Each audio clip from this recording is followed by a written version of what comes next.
In the picturesque city of Iad, there was a young man named Tao, known for his utter lack of consideration for others. His arrogance was so overwhelming that whenever he walked through town, people would shake their heads in disbelief at his behavior. He treated his elderly grandmother with cruelty, often belittling her whenever she tried to correct him. He would even leave home for days on end, knowing full well the worry it caused her, using his absence as a twisted form of punishment. Tao's mother tragically passed away during his birth, and his grandmother, having lost her daughter, assumed the responsibility of raising him. Despite the grief surrounding his mother's death, his grandmother took great care to shield him from any reminders of her absence. As a result, she allowed him to indulge in reckless and unruly behavior, thinking it was better to avoid confrontation and give him what he wanted. But as Tao grew older, his disrespect and lack of control only worsened. His grandmother would cry herself to sleep every night, praying for the day her grandson would change, but Tao was far from willing to listen. His behavior continued to spiral out of control, constantly landing him in trouble and forcing his grandmother to spend large amounts of money to bail him out. Despite her best efforts, Tao's behavior remained unchanged. One morning, Tao decided to visit the local market, where he encountered an elderly woman selling oranges by the roadside. Without any hesitation, he grabbed several oranges and stuffed them into his bag. The woman, desperate, pleaded with him, "My son, please, these oranges are all I have. Could you please pay for them?" Tao laughed mockingly in her face and responded, "What will you do if I don't pay? Come and take them from me if you dare." With a sneer, he kicked her basket, sending the oranges scattering across the dusty road. The elderly woman fell to her knees, trembling as she tried to gather the fruit. A crowd gathered around, and shouts of anger rang out. "Shame on you, Tao! Do you have no heart?" they cried. But Tao was unbothered. He bit into one of the oranges, laughing as he walked away, indifferent to the chaos he had caused. Tao was a stubborn young man, showing no respect for anyone. He believed he was untouchable, especially with the company he kept. On another occasion, he mocked an elderly man crossing the street with a walking stick. Tao imitated the man's slow, shaky movements, laughing loudly and drawing the attention of passers-by. "Look at him! Is he walking or dancing?" Tao shouted, his cruel laughter echoing down the street. The elderly man, hurt but calm, paused and looked at Tao with a sad, knowing gaze. "Young man," he said softly, "remember this day. Every action has its consequences. You cannot escape them forever." Tao rolled his eyes and walked away, unmoved by the words of wisdom. He had no respect for anyone, and his grandmother bore the brunt of his cruelty each day. That evening, after weeks of hard work, Tao's grandmother managed to save a small amount of money. She tucked it carefully beneath her mattress, hoping to use it for food and medicine. However, Tao discovered the money and took it, using it to gamble with his friends. When his grandmother confronted him tearfully, Tao angrily retorted, "What are you going to do with that little bit of money? Stop stressing me out over it." His grandmother broke down, devastated. All the money she had worked so hard for was gone in an instant, leaving her without resources for the week. Her heart ached, knowing that her grandson's destructive life choices were taking a toll on both of them. That night, as Tao continued his reckless ways with his friends, his grandmother knelt beside her bed, tears streaming down her face. She prayed with a broken heart, "Oh God, please touch my grandson's heart. Let him see the error of his ways before it's too late." But Tao, oblivious to the pain he caused, spent his night gambling and drinking, carefree and without a single thought for his grandmother's distress. The next evening, Tao and his friends passed by the nearby mortuary at Ring Road. Tao, in his usual reckless way, dared his friends to sneak inside, showing no respect for the sacredness of the place. "Let's see the bodies," he taunted. "I hear they stack them like firewood." The others, eager to impress him, agreed, and the group snuck into the mortuary through the back entrance. An eerie silence filled the room, where lifeless bodies lay covered with white sheets. But instead of feeling fear or reverence, Tao began laughing hysterically. "Look at them, stiff like dried fish. What a waste!" he mocked as he pulled back one of the sheets to reveal a lifeless woman's body. The mortuary attendant, hearing the noise, entered the room and saw Tao laughing and mocking the deceased. The old man's voice was calm but laced with anger. "You have mocked the dead today," he said quietly. "But mark my words, the dead do not forget. Leave this place now before I call the authorities." Tao and his friends laughed louder, dismissing the warning. Tao waved his hand dismissively. "Old man, go back to your ghosts. You can't scare us." But just as the group turned to leave, Tao stopped in his tracks.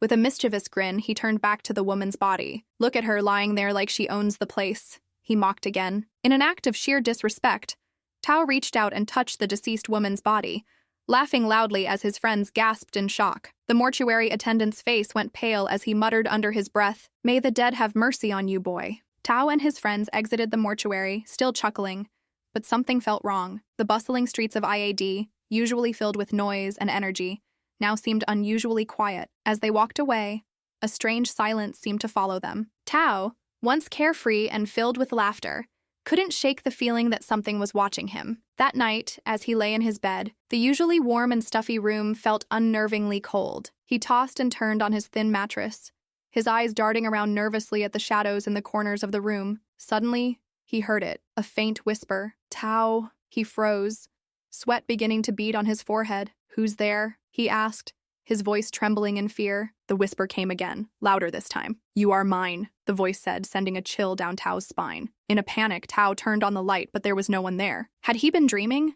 He thought to himself. But before he could rationalize the situation, a hot slap hit his face, making him cry out. Instantly, Tao lost the ability to speak. His mouth felt numb, unable to form words. Confused and terrified, he sat there, his mouth drooling uncontrollably. His mind raced, but his body wouldn't cooperate. Feeling desperate, he stumbled toward his grandmother's room, his trembling hands gripping the doorframe for support. As he stood there, saliva dripping down his chin, his grandmother sat up in alarm when she saw him. Her heart filled with concern as she rushed to him. "Tao, what's wrong? Speak to me," she cried.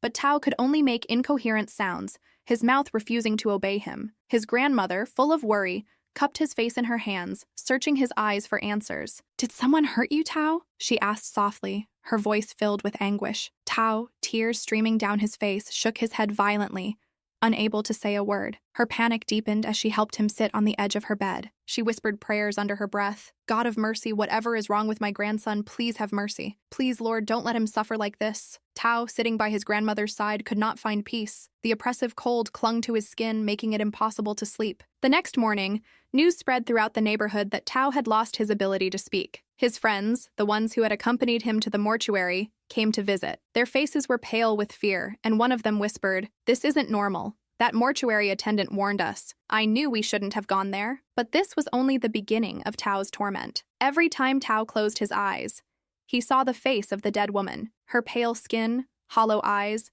and lips moving silently haunted him. Objects in their small home began to move on their own. Shelves trembled, and items fell to the ground. At night, the door would creak open on its own, and shadows would dance in the corners of the room where they should not have been. Tao's grandmother began hearing whispers in her sleep, faint voices calling his name, echoing through the dark. As the days passed, Tao's condition worsened.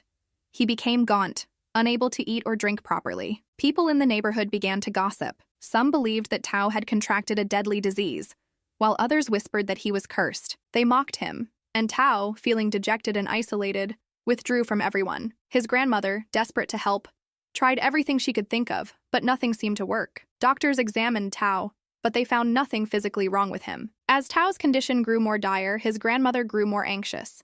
His frail body could barely move, and the once boisterous and loud young man was now reduced to a shadow of himself, staring blankly and speaking in incoherent mumblings. One evening, a kind neighbor named Mama, an elderly woman known for her wisdom, came to visit Tao's grandmother. She had heard the rumors about Tao's encounter with the dead woman in the mortuary and came to offer her advice. "My sister," Mama said kindly, "this is no ordinary sickness.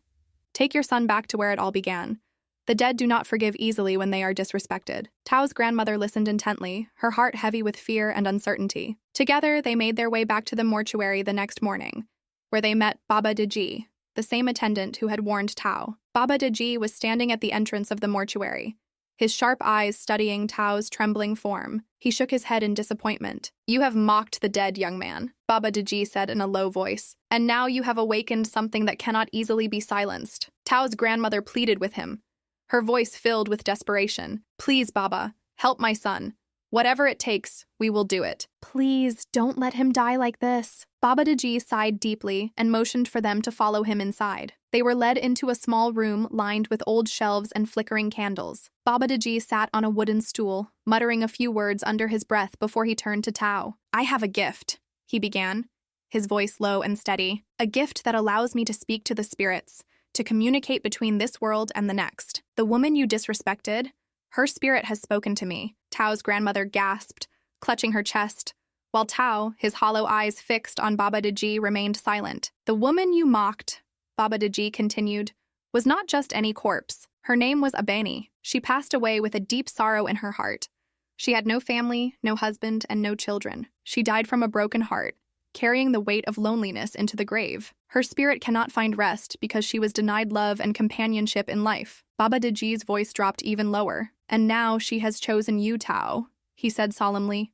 She has chosen you to be her husband. Tao's grandmother gasped once again, her hand flying to her mouth. What do you mean, Baba? She asked in disbelief. My son, marry a dead woman? Baba Daji nodded gravely. It is the only way. Abeni's spirit has demanded marriage. Tao must marry her, give her a proper burial with honor, and visit her grave regularly as her husband. The transformation of Tao was not instantaneous, but over time, as he followed the instructions laid out by Baba Daji, the grip of the curse gradually began to loosen. Tao's grandmother wept uncontrollably as she clutched her son's trembling hands, her heart breaking for the painful burden Tao had to bear. Tao, unable to speak, released a muffled sob, his tears flowing freely down his face. His body, weak from the ordeal, could barely hold itself together, but the spiritual marriage that Baba Daji guided them through was the first step in lifting the curse that bound him. Baba Daji advised them to investigate whether Abeni had any surviving family members. After days of inquiries in the community and speaking with elders, it was confirmed that Abeni had no living relatives. She had been an only child, abandoned by distant relatives, and had died alone in a small rented room. The weight of loneliness and betrayal had taken her to the grave. With the realization that there were no living family members to give their blessings, Baba Daji instructed that the marriage ceremony must proceed without delay. Preparations were made under his guidance. A small white wedding gown was carefully placed over Abeni's lifeless body, and her hair was adorned with delicate flowers. Tao, still trembling but determined, was dressed in a white robe, symbolizing purity and submission to the process. Baba Daji began the ceremony, his voice echoing in the cold, silent room of the mortuary. Abeni, daughter of the earth, you are not forgotten. Today you are honored. Today you are loved, he intoned. Tao, with a shaking hand, kneeled beside Abeni's body and placed a ring on her lifeless finger. A cold breeze swept through the room, and for a fleeting moment, the air seemed to carry a sorrowful sigh. Baba Daji sprinkled holy water and salt over Abeni's body, whispering final blessings. Her spirit is now at peace, he murmured. The following day, a proper burial ceremony was held for Abeni. A small gathering of people, led by Baba Daji, attended the quiet ceremony at the edge of the cemetery. Tao, still weak but now able to whisper faint words, stood beside Abeni's grave. I am so sorry, Abeni, for disrespecting you, he whispered, his voice filled with deep remorse. May you find the peace that you were denied in life. He placed fresh white flowers on her grave and, with his grandmother at his side, walked away with his head bowed low. Baba Daji's words lingered in Tao's mind as he left the cemetery. You are now bound to her spirit. Your connection is eternal. Visit her grave regularly, bringing fresh flowers and whisper prayers for her soul. If you neglect her grave or forget your promise, the curse will return, stronger than before. Tao nodded solemnly, fully understanding the gravity of the situation. He knew that he could never escape his obligation. As the months passed, Tao underwent a profound transformation. He became a completely different person, quiet, humble, and deeply respectful of those around him. He worked tirelessly to support his grandmother and began apologizing to her for all the pain he had caused her. Tao even sought out the elderly woman from the market, the one he had so cruelly mocked and disrespected months earlier. He found her standing on a street corner and approached her with genuine remorse. I am truly sorry for how I treated you that day, he said, his voice filled with humility. The old woman looked up at him, her eyes welling up with tears. She forgave him without hesitation, and Tao thanked her for her kindness. He handed her money as payment for the oranges, and the old woman, deeply moved, blessed him fervently. Every month, without fail,